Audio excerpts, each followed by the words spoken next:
উপজেলা চেয়ারম্যান জনাব মঞ্জুর ভাই এই পর্যায়ে বক্তব্য নিয়ে আসছেন।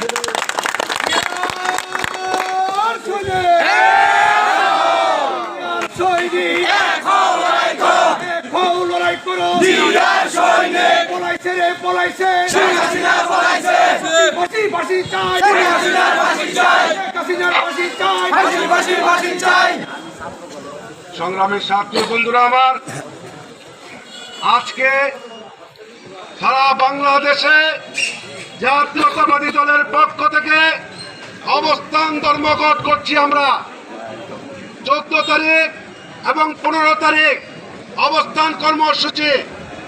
এই অবস্থান কর্মসূচিতে যারা তাওহীদকে হত্যা করেছে তাদের কি বাংলার মাটিতে রাজনীতি করার অধিকার আছে?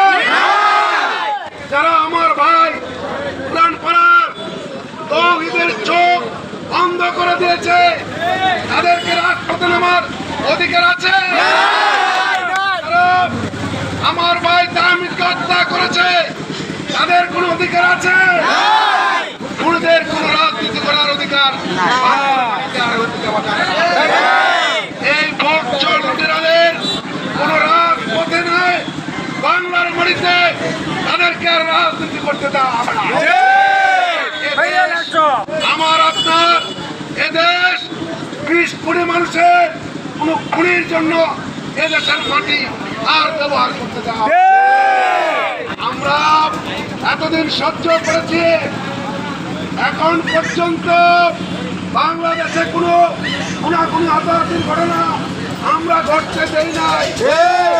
দেশের মানুষকে ভালোবাসি, এদেশের মাটিকে ভালোবাসি।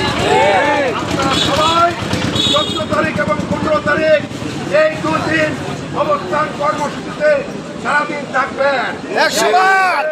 16 তারিখ শুক্রবার দেশনেত্রী বেগম খালেদা জিয়ার রোগ মুক্তির কামনায় জেলা বিএনপির পক্ষ থেকে যারা শহীদ হয়েছেন তাদের আত্মার মাগফিরাত কামনায় মিলাদ মাহফিল হবে জেলা বিএনপির পক্ষ থেকে।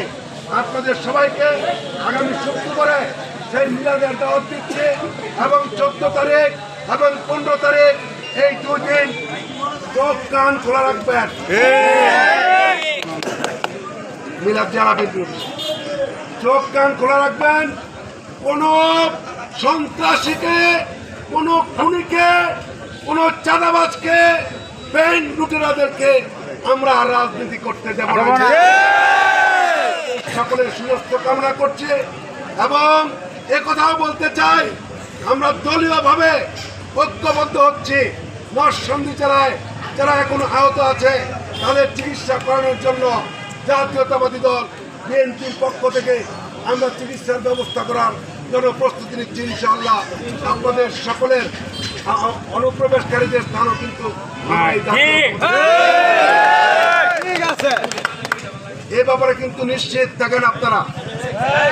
টেনশন করার দরকার নাই, পরিবেশ ঘোলাটে করার দরকার নাই। জাতীয়তাবাদী দল আমরা সকল ঐক্যবদ্ধ। খায়রুল কবির খোকনের নেতৃত্বে জাতীয়তাবাদী দল নরসিংদী জেলা ঐক্যবদ্ধ। আমাদের মধ্যে কোনো বিরোধ নাই। ইনশাআল্লাহ সকলের সুরক্ষা কামনা করে আমি বক্তব্য এখানে শেষ করছি। আসসালামু আলাইকুম।